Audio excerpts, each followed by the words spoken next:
It's the Smart Driving Cars podcast. Welcome aboard, and we hope you're staying well and safe. Thanks for taking the time to join us again, and we have another great guest in store. This edition is sponsored by the Smart ETF's Smart Transportation and Technology ETF, symbol MOTO. For more information, head to motoetf.com. I'm Fred Fishkin, along with the Faculty Chair of Autonomous Vehicle Engineering at Princeton University, Alan Kornhauser. Hi again, Alan. Hey, good afternoon, everyone. And joining us this week is futurist and author Chunka Moy. Chunka, it's really wonderful to have you again on ours. I think this is the second time we've done a podcast. We really love having you, and we're going to have a good time today. And you're having me back. That's pretty amazing. Oh, well, absolutely. Come on, you are the visionary because you've certainly hit the nail on the head up to now. Well, Chunka, in a piece, speaking of that, in a piece in Forbes earlier this month, with the headline, 5 Ways Our Coronavirus Recovery Strategies Might Make or Break the Future, you're focused really on rebuilding, and you elaborate on some of your big concerns. Let's start there. Well, sure. Well, like everybody, I'm sitting here sequestered for me in beautiful Vermont, but worrying about what comes next, or at least thinking about what comes next. And, you know, certainly there's a lot to do today. There's a lot to do in terms of dealing with this pandemic and dealing with the immediate effects of it. But in the course of dealing with that, essentially, we're going to spend a lot of money. You know, if you look globally, almost $9 trillion has been committed by various governments, mostly in the G20, for aspects of recovery, stimulus, loan guarantees, direct payments, all that kind of stuff on this pandemic. And that money is going to be spent in a very short amount of time. And it's going to affect not only what we face today, but the options that we have for the future. So that's what the article is about how the choices that we make today will have really long-lasting impact for the good, perhaps, or for the not so good. And it's something we need to think about right now. How do you balance out the need to do some of these things in a hurry with the need for the kinds of planning that you're talking about? Sure. You know, it's very, I hesitated a lot before writing this article because I didn't want to be tone deaf about this. But as I say in the article, oftentimes when you're fighting a fire, you forget that the water can do more damage than the fire itself. You still have to put out the fire, but you have to be careful how you do it and what the consequences of that are. And then when you start rebuilding after the fire, there's a tendency of wanting to rebuild as quick as possible to get back to normal, whatever normal was.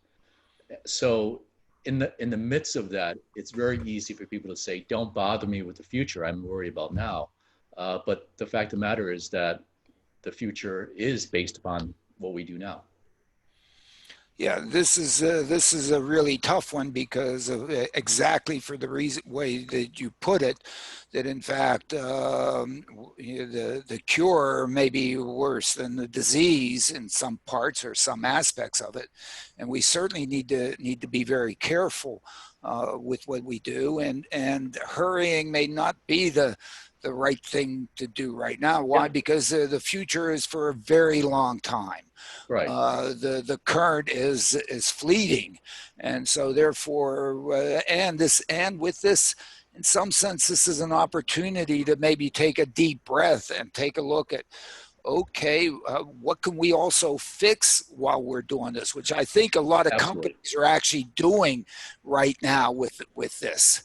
Well, it's going to be a real test because, when you're the analogy holds, when you're at a company level, you're fighting a fire as well. And don't get me wrong, I'm not saying pause. I mean, I want this to be fixed as quickly as the next person. But how we do that, I think, will make a big difference. And I'm not just talking about what we spend on fighting the pandemic, because that's going to be a lot of money, but we're going to spend even more on economic recovery. We're going to be making choices about where we invest our stimulus dollars. We're going to make choices about what industries we support, We're going to make choices about what technologies we invest in, all as part of the path towards recovery. And it's those later things, it's the 60 or 70% of that $9 trillion that comes after this immediate fight that I think needs to be really, really well focused. Yes, and there are some aspects of this also with respect to some opportunities that we have with a lot of things, as you like to put them, maybe going to zero. And as those things go to zero, how do we take advantage of them, use them as part of trying to create a better world coming out of this thing? Yeah, yeah. Talk about that a little bit.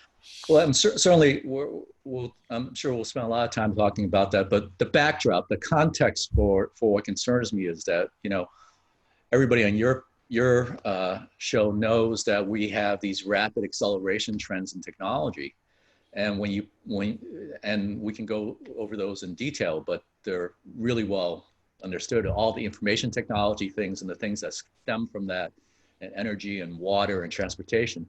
When you have these rapid accelerations with both large primary effects, but also large secondary effects, how we spend $9 trillion will accelerate those trends and push us towards the consequences much faster than any of us ever imagined. So, I'll take an example for a minute outside of transportation, which I know you all focused a lot Please, on. yeah. But you look at healthcare, right? I do a lot of work in healthcare as well as in transportation. And for the last 20 years, a lot of us have been trying to push the use of technology in healthcare for virtual care, for telehealth.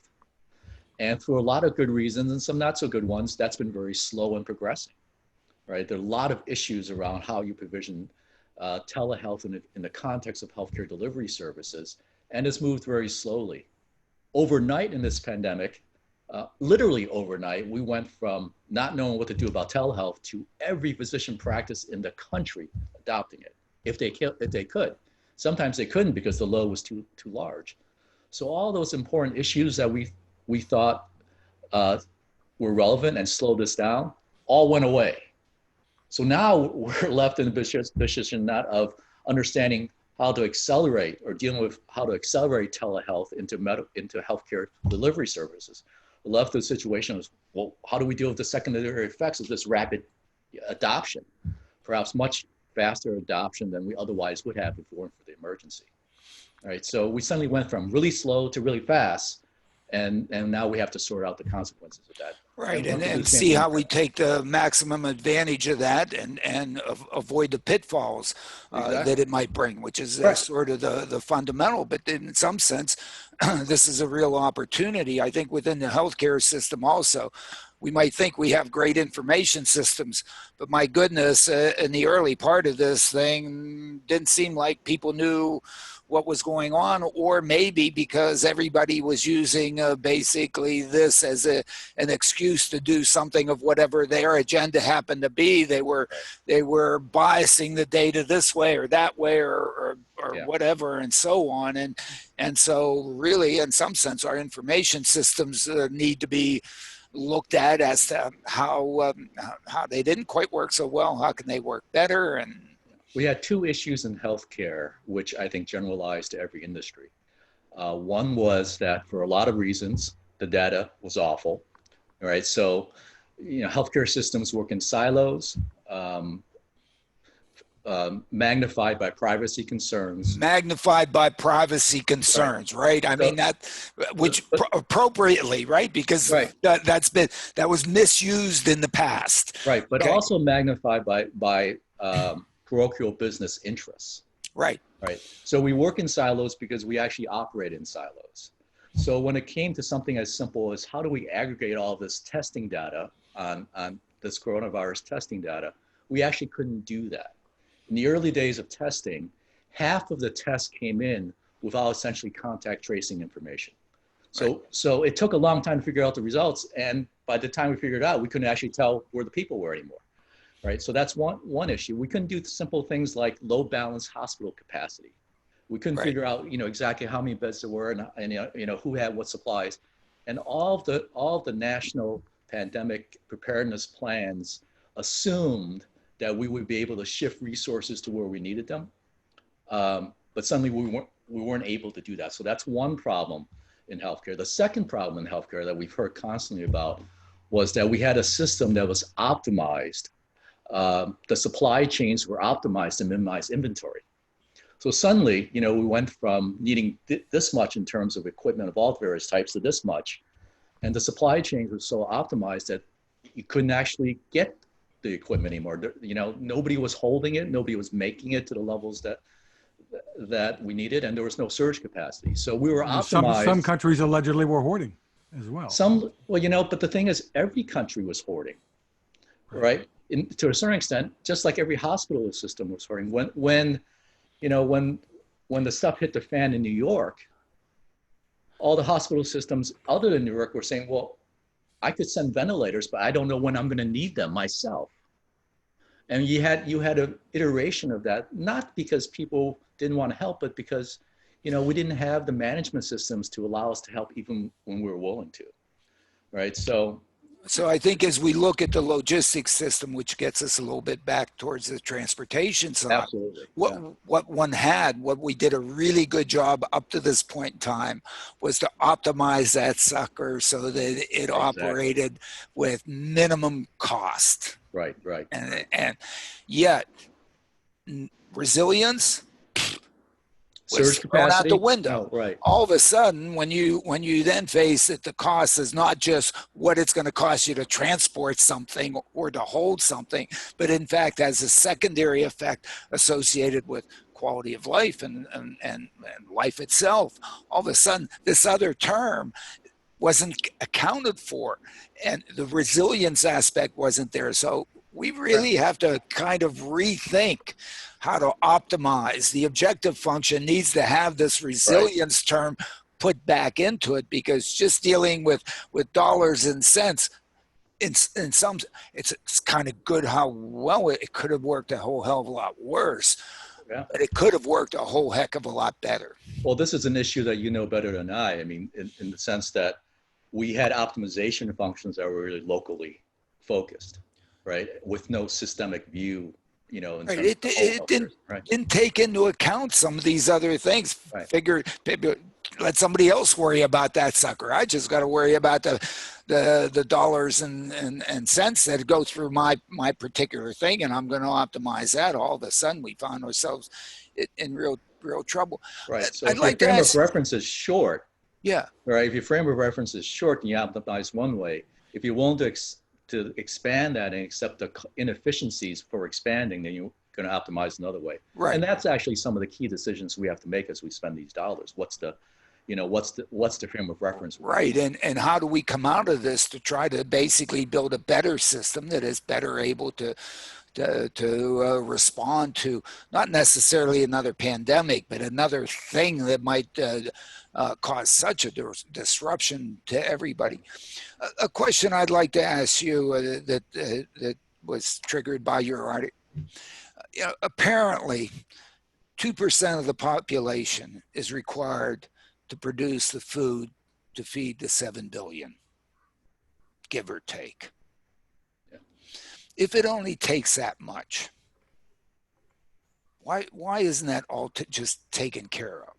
So, I mean, the key things are food, housing, clothing, I guess, when you get right down to the thing.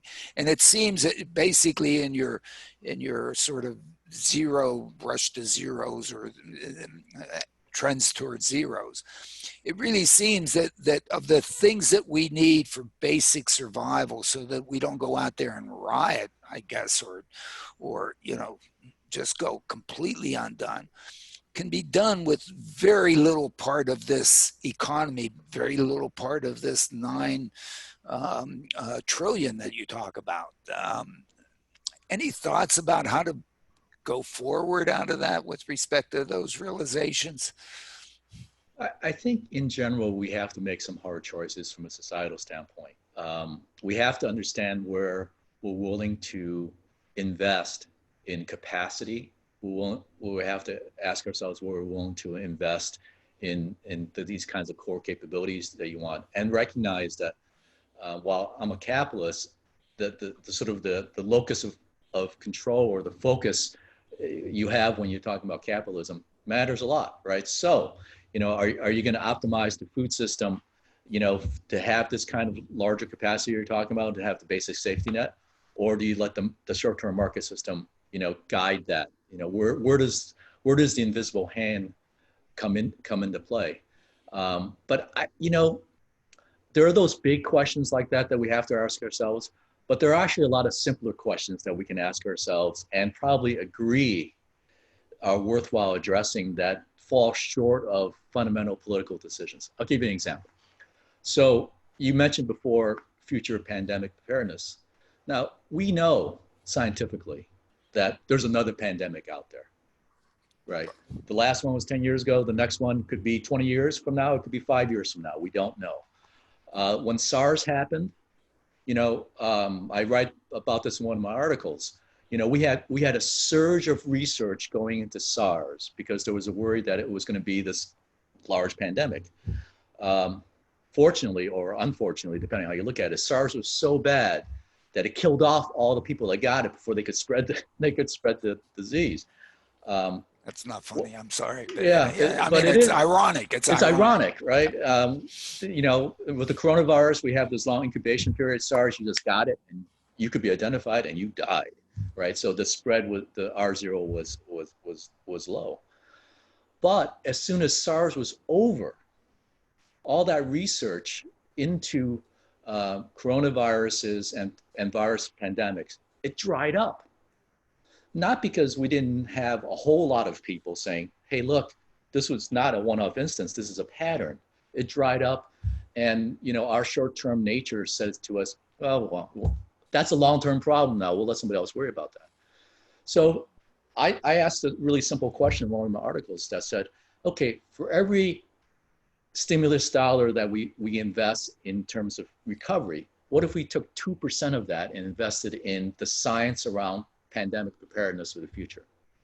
You still get the same stimulus effect, but you're focused on a long-term problem, right? It's a shovel-ready problem too, but it's not the kind of thing we would typically do, right? Because we're focused on near-term issues. And if we wait until after this pandemic, the same thing's going to happen. We're going to drift back into short-termism. But if we say now, while we're sort of living this nightmare, that we should also prepare for the next nightmare in the course of recovering from this one, then we have a small chance. We have a small chance of thinking long-term. So is your sort of view on this that a vaccine is the only way out of this, or and why does it take so long to create a vaccine? But I know that's a stupid question, and I don't mean to ask a stupid question, but no. I here's my problem with the whole vaccine, the whole pin on the vaccine. It's a best case scenario. If we got a vaccine in 12 to 18 months at scale, that would be many times faster than we've ever done it before. So the Ebola vaccine, and we were all focused on Ebola, took 5 years. Yeah. Right. There are a whole lot of all the coronaviruses we actually don't have a vaccine for. We never developed a vaccine for SARS. We don't have a vaccine for common cold. It's a really, really hard problem. It requires both scientific breakthroughs and engineering breakthroughs. And we're acting like it's a matter of time. It actually may not come at all. So I really hope that it comes. So my worry is that why does not take so long? My worry is that will it ever come? And are we planning for any other scenario? We're not. We're planning for the best case scenario and ignoring the base case scenario, which is that it might take a really long time, or the worst case scenario that says it might never come. Is there an opportunity to throw money at this, or is it not? Isn't it going? It's not going to be solved with money. The coming up with a fast. I mean, if you put a differential equation out there and you put the partial derivatives in there and you put in there, and you see that the real sensitive term is get a damn vaccine out. Okay, yeah. So there are alternative strategies. I think there are alternative strategies that we have to pursue in parallel, but money does help vaccines, right? Because it's research based. And you know, when to use a trite example, you know, when we're trying to build an atomic bomb, there were a lot of different possible ways of getting the fissionable material, and we didn't know which was the right one. Mm-hmm. So what do? We threw tons of money at every possibility, and one of the four worked. Yeah. So we're going to actually have to do the same thing with vaccines. I would think so. Money, yeah. And I think that's happening actually. Because that's the one thing you cannot not invest in right now. There's another aspect to the vaccine, which I think we're not paying enough attention to, or at least I think the researchers are, but governments aren't, which is that the vaccines are going to require, and this is one of the things that I talk about in my article, the vaccine is going to require global cooperation, right? Because researchers have to share results across international boundaries. They have to help each other. I mean, can you imagine if we got a vaccine and we locked it up and didn't allow it to cross borders? Well, if anybody else did that, we'd be sending in the troops, right? Absolutely. I mean, that's almost a declaration of war. Right. But you need to not just share the end result. All that research is going to help it move that much faster. So that fights against the trend towards isolation and nationalism and blame that's flying around related to this pandemic. But I think vaccines are absolutely critical. I don't think we're spending enough time, or at least from what I see, we're not putting an emphasis on testing, because testing is the fallback option to vaccines. If you can't, when's the last time you went to a dentist? Actually, I think I snuck in February just before, because I'd been sick and whatever, and but I lucked out. So here's the more interesting question: when's the next time you're going to go to the dentist? Yeah. When you go to the dentist the next time, you're going to be this far away from that person. Yeah. She'll have a mask on. You won't. Yeah. And you're both going to be looking at each other and say, "Is this worth it?" Right. And the only way to answer that question really is essentially to have the same capability that our president has, which is that 5 minutes before you see that dentist, you want him to take a test, and he wants you to take a test. Yeah. Right. And teledentistry is pretty hard. Teledentistry is hard. Televaccinations are hard. Telepediatric care is hard. Telehaircutting is hard. Telehaircutting is hard. But the cost is low, but the dentist you're going to have to go to at some point. But so before we get a vaccine, in order to really, really have the interactions that we want, you want really pervasive and good testing, and that's a scientific breakthrough as well that's required. Right. That would be certainly ideal, and one that says that in fact it's not laying around that you haven't. It has to test whether or not you have it or don't have, not just whether or not you're sick, because apparently there's a gestation period in this thing, and which makes it all that much more difficult. Otherwise, it'd be taking a temperature. Right. Isn't. So I want to talk about something I know you two love and care about, which is transportation. Right. Right. So here's the thing I worry about when I think about driverless cars and autonomous transportation. I mean, I think in the long term, this stuff is going to work. In the long term, this is going to drive the marginal cost of transportation down. Yeah. And we're going to have a lot of planning issues with that. One of the things that this pandemic drives us towards is something I've worried a lot. I know you've worried a lot about this, Alan, as well, is that we can't actually think about driverless transportation as an individual service.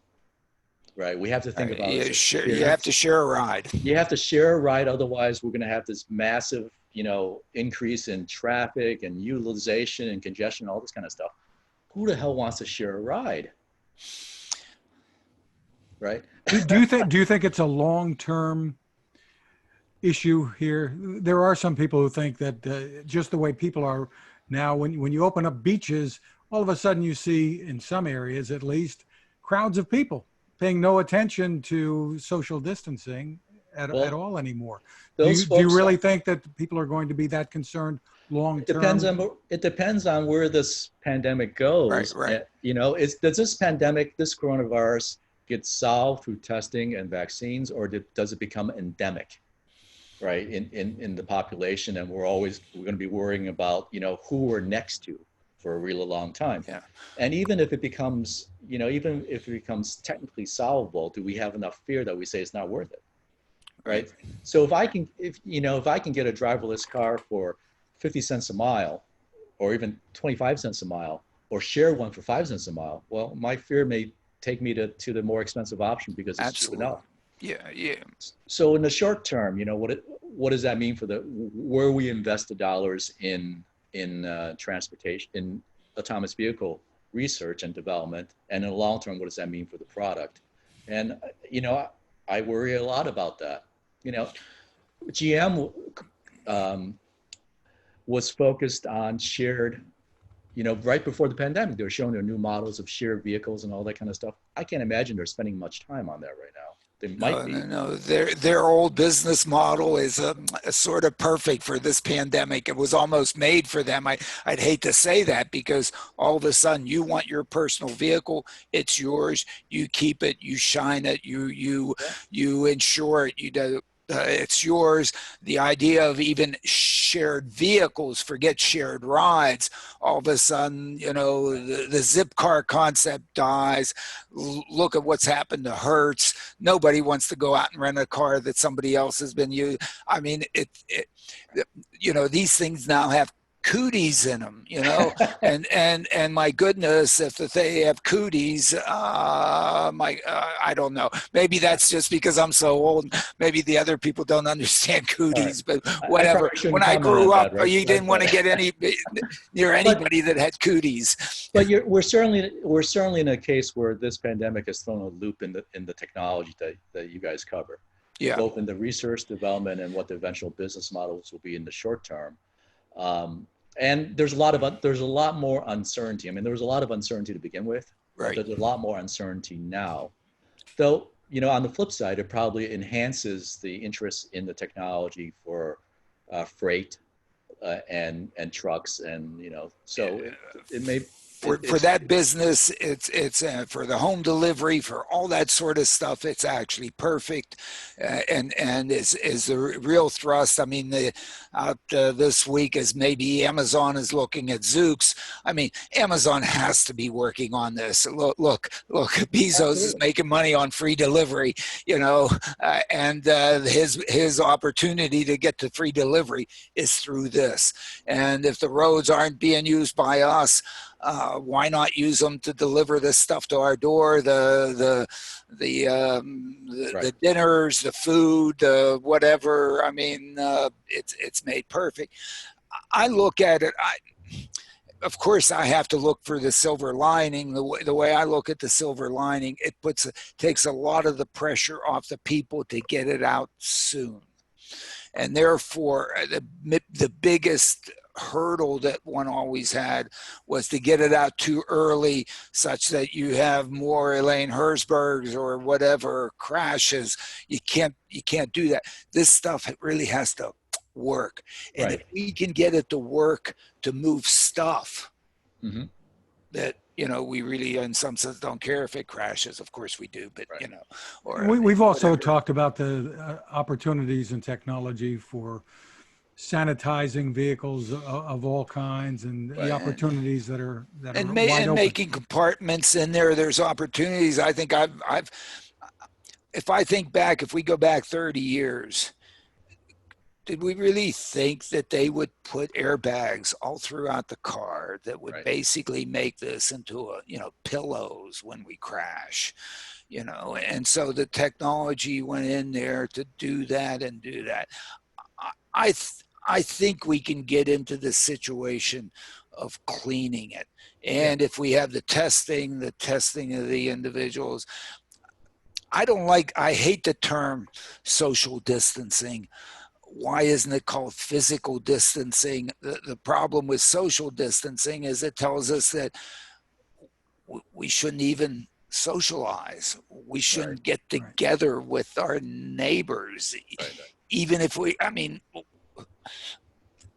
really bothers me, but of course, whatever. I mean,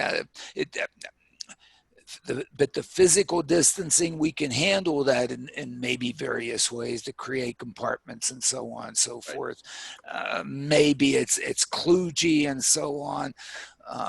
If you look at what we've gone through post 9/11 to make airports, to deal with the airport hijacking problem, look at what we've learned to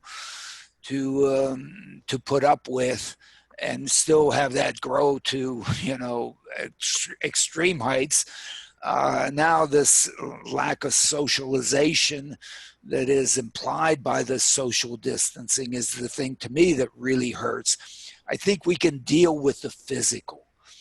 We don't, I'm French. I will always love to kiss ladies on the cheek. I mean, even kiss guys on the cheek. It's a French thing, I guess. You're gonna have to give that up, I'm afraid. Holy mackerel!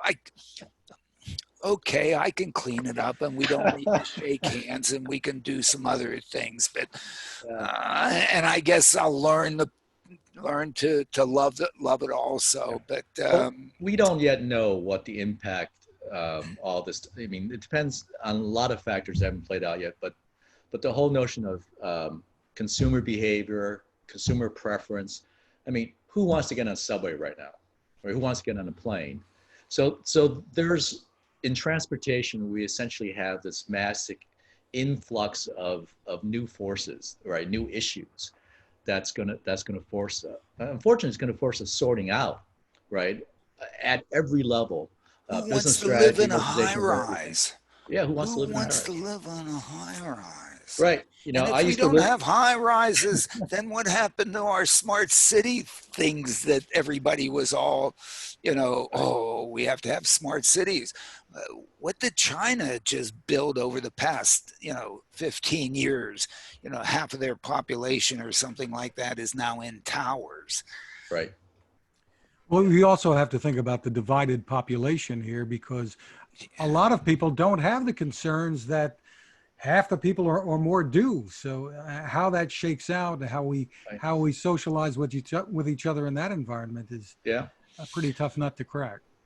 Right. Yeah. I mean, this is not I think it was Steve Blank who wrote that this is not a socially correct virus. This is not a social. One of the unfortunate good things about 9/11. Excuse me for saying that there is whatever. New York came together. Right, hit us all. Well, the whole country came together. The whole country political came parties together. Didn't matter. You'd go on the New York City subway system, and you'd say hello to people, and you'd greet them, and this business of never even making eye contact that existed before 9/11 shifted. This darn thing, no, you don't. Yeah. You don't even want to make eye contact. I mean, the anti-socialization of this thing is one of the big problems. Of all the sort of emotional struggles I have with the current situation, the one that really tugs at me quite a bit is the fact, I can't even fathom the fact that we somehow politically polarized a pandemic. I mean, how could you do that? I mean, it's unconscionable. And part of it is, I think, that it's not a politically correct virus in the sense that it affects some people much worse than others. Yep. And part of it is a time lag thing, right? So, it has not hit certain parts, and God forbid, I hope it doesn't, but it has not hit certain regions the way it's hit, the tri-state area and dense cities. And the poor and the elderly, right. My goodness, decimated them. Right. Until you touch it, until you feel it, it seems so distant. And let's hope not too many people touch it, but I'm afraid they will. We'll continue in just a moment, but this is a good time to remind you about our sponsor, the Smart ETF, Smart Transportation and Technology ETF, symbol MOTO. To get more info, head to motoetf.com. And this reminder, when you get to the website, read the white paper titled The Smart Transportation Revolution. It's under the Insights and News tab. The information there can help you make an informed decision. ETFs can be a smart way to spread risk with your investments and focus on a particular category. That site again is motoetf.com. Getting to some of the headlines in the latest Smart Driving Car newsletter, Alan. You mentioned it already. The Wall Street Journal has been reporting that Amazon's in advanced talks to buy Zoox for less than the $3.2 billion Zoox raised in a funding round a couple of years ago. Right. I mean, even if, I mean, it'd be good if they got them, getting those people at a bargain. I mean, that's, seems like a no-brainer there. And again, the opportunity for Amazon is for the delivery of goods. And why not? And Chunka, this one's for you. Vermont's transportation agency is seeking comments on a draft of its rules for automated vehicle testing. And Alan, you point out in the latest newsletter, they're getting in the game. Yeah, they're getting in the game, and I guess, you know, testing, I don't know that there really should be rules on testing as long as you have a licensed driver that's paying attention and not under the influence behind the wheel, ready to take over. The issue is not in testing. The issue is in deployment, and the testing. Of course, is going to have human oversight. Nobody's out there would test a driverless vehicle without somebody in it. I mean, it's just not worth it. Put the person in it. It's not worth the risk. And so as long as that's in there, geez, go out there and do it. It's really important to do it in Mother Nature. Mother Nature throws a lot of curveballs out there. We pick up a lot of them in simulation. We can put some in test tracks. We can kludge up, you know, some sort of a physical test. But out there, you know, just encountering it with then human oversight. One of the keys that, of course, I've been saying, you know, we are excellent drivers as long as we pay attention. Our problem where we get ourselves into trouble, and the reason why we have any safety issues in these things is not because we're not good drivers. It's because every once in a while we you know, pick our nose, you know, and do bad things, misbehave. If you can stop the misbehavior, all of a sudden, my goodness, you know, you don't have to really be that good of a driver to do a whole heck of a lot better than we do, because we have to take into account these dips in our abilities, okay? And that's our human nature, unfortunately. Yes, we try to deal with it. We try to, you know, have laws and so on, and fine you and threaten you and so on. But in fact, it really is, it's the unfortunate misbehaviors of us. One of the easy things, the best things that these technologies can do is misbehave a whole heck of a lot less. And that's where the real advantage is. Absolutely. Well, the news hasn't been very good elsewhere. Aurora has announced its increased hiring, doubling its workforce to 500 people. They're taking advantage of this situation, I guess. Hey, that's, again, when there's challenges, those are opportunities. And if you happen to have, you know, good financial backing, and some others don't, there's some people that are on the street that probably can help you an awful lot. And if they're out there, pick them up. And Aurora picked up 3 very good senior people, as well as some others. And this is an opportunity. Plus, you know, given that there are, it's getting a little tougher. That's when the tough get going, and it's not as crazy out there. So yeah, there are opportunities here. Again, this is part of the silver lining.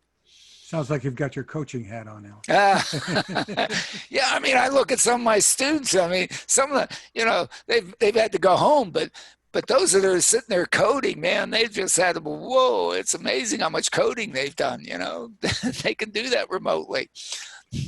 Intel's Mobileye has demonstrated a self-driving car that uses cameras, and they've put an unedited 40-minute video of a vehicle navigating a 160-mile stretch of Jerusalem streets. I don't think they did 160 miles in 40 minutes, but Oh, well, I think they sped the thing up, and of course, you really can't tell whether or not they had any disengagements or not.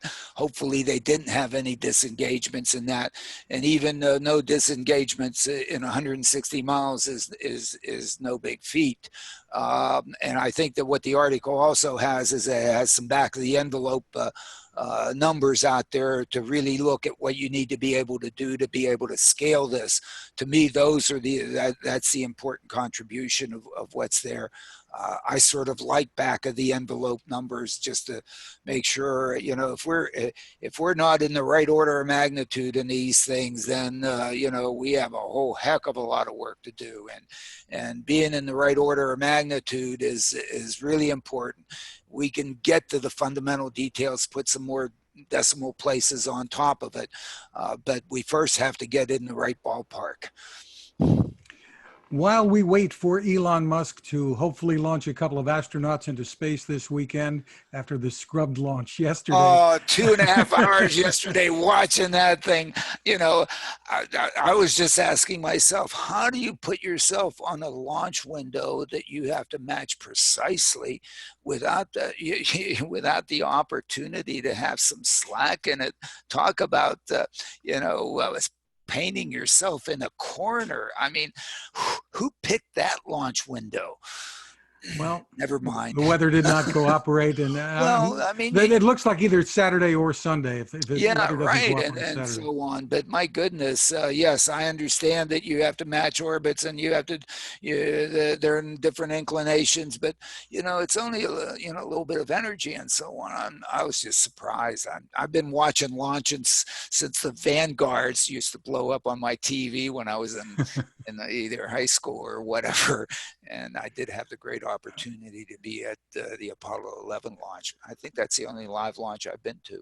Awesome. Well, I remember getting up early and drinking my Tang and watching Walter Cronkite. So I was down there, and it was that's when we were all going to Mars. Yep. Boy, did that die in 1970? Well, maybe Elon's bringing it back. Elon's trying, I guess. It really. It is a different world. I mean, it really is a different world. Well, he's got some Tesla news. They've cut prices on some models, not the new Model Y, by as much as $5,000. And they've reportedly have a huge backlog of 15,000 Model 3 orders in China. Yeah, and they've cut some prices in China to get some of the stimulus money out of China and so on. And if you look at where the marketplace for cars is today, it's China. And if they're coming out, apparently, I guess, they seem to be coming out of this pandemic faster than the rest of us. It seems like they're out there buying it. So is it, an iPhone craze? I mean, hey, it's nice to see that, it used to be Boeing airplane and iPhones is what Americans sold. Maybe now we're selling Teslas manufactured in Shanghai, I guess, but it'd be nicer if they were manufactured in the U.S., but whatever. Well, he's building here too, and more to come. There's a video of a Tesla Cybertruck driving into the Boring Company's tunnel, another Musk venture. Yeah, I mean, under Los Angeles. Jay Leno along. And I guess it's a CNBC or somebody or NBC promotional sort of thing, and it's. You'll smile when you watch it. It's a great, it's total promotion. I mean, they are truly madmen, I guess. Well, a chunk of the futurist, does Tesla have a monopoly they're going to go after on cars in 10 years? I think there's going to be a lot of players in that space. Yeah, it's really interesting, and it shows that if you go just change a few things, my goodness, there are opportunities there, and of course the valuations are the valuations, but it takes your breath away. Uber is reportedly dumping tens of thousands of electric jump bikes from that failed venture, throwing them away. A lot of people are wondering what they're thinking. Bike sales are doing well during the pandemic, especially e-bikes. So It no, doesn't seem like Uber can figure out the right thing to do anywhere. But yeah, I guess they were sort of clunkers, or they. I guess there must not be a great demand, secondary market demand for those things, and in the end, maybe scrapping them as well, maybe it's the is the same best concept thing you to were do. talking about before, Chunka, with shared rides. Do people want to get on a bicycle that somebody else just got off of? Yeah, it's a good question, but bicycles themselves are moving. But keep an eye on Uber's freight business. Yeah, yeah. Yeah, well, I mean that's they're there. They can do that. Again, that's an opportunity for those drivers. Happy for them. That business model has created employment for a sector of the population that desperately needed it, and was probably life savings for large numbers of people. The issue is does this scale beyond 1% type of thing? They did the 1% level. They really weren't able to grow beyond that, and maybe in the movement of goods and the home delivery and so on, that's a real opportunity, and that's wonderful. I mean, again, that's part of getting the economy going, with people with the means paying those to provide services that are valued to them. I mean, that's fundamental. That's fundamental to the economy. And you've talked about Boeing and the 737 MAX from time to time. Well, they've resumed production. Yeah, they've resumed production, not at a Like we very said, high rate. who's going to be flying? We don't know yet, but Yeah, I mean, you still have how many of them parked, in the desert, plus how many other airplanes parked, plus who is going to be flying where and by how much, and the short haul business must be, is going to be struggling for a while. I mean, if you have a car and you have to go under 300 miles, 400 miles, you're going to drive it with your family. You're not going to go to Newark Airport and stand in line and get whatever and what to do and all that stuff and so on and so forth. I mean, you're just if you're going to go from Newark to Los Angeles, and sure, or maybe even Newark to Florida, but you can imagine anybody who's going to go vacationing in Florida is probably going to take their car. What do you well, think, Chanko? What do you? Oh, I think that's yet another sort of wrench thrown into the transportation. The current assumptions about transportation. You're right. The overhead for flying, even if you want to do it, is definitely going to go up, which increases the range where it makes sense to do other methods. Yet another opportunity for driverless cars. Right, and in the sense when you look at that, even though the price of fuel, which is a big element of the cost of air transportation, has gone down drastically. I mean, who would have ever thought Right. that oil futures would be negative? I mean, Chunka, if you would have ever said that, they would have thrown you out of the room. Yes. If Well, I would have ever, it yeah. never even came to my mind before it happened. Right. That's how bad my mind is. And, Did and it enter your mind ever? And there are whole volumes to be written about what the implications of this pandemic will be on energy Yeah, and on climate change. yeah, yeah. I mean, if you look at it, people aren't moving and so on. I mean, if you look at our consumption of energy per unit person over this last couple of months, it's probably been. Right. And this is one of those key areas that we have to decide from a stimulus standpoint. Do we invest in the new technology, or do we invest to save the old industry? And you can make a reasonable argument for both. And that choice is going to be made, and it's going to have a huge impact on our carbon footprint going Yep. forward. well, Alan, we've got another live Zoom tank coming up in a few days on Tuesday. It's going to take place 2 p.m. Eastern Tuesday. Everyone's for connectivity, but what's it for? Who owns or controls the data, and how far does privacy extend? This should be a good one. Yeah, I think the connected cars were supposed to be the thing, but yeah, it's nice to have connectivity. But again, What's it for? Is it really for safety? Is it for comfort? Is it for social control? So we're going to have a little Shark Tank, and hopefully we'll be able to bring the audience in and have a discussion for an hour or so. Again, these are not easy topics, and as we've discussed here, these are not easy topics, and I certainly don't want to suggest that I know the answer. I certainly don't, and but I think they're worth all of us to think about it, and to really work together to try to come up with the good decisions, and again, take this as an opportunity to improve the quality of life of the people that live on the planet. And again, it should be bringing us together, not separating us. We really have to do it together.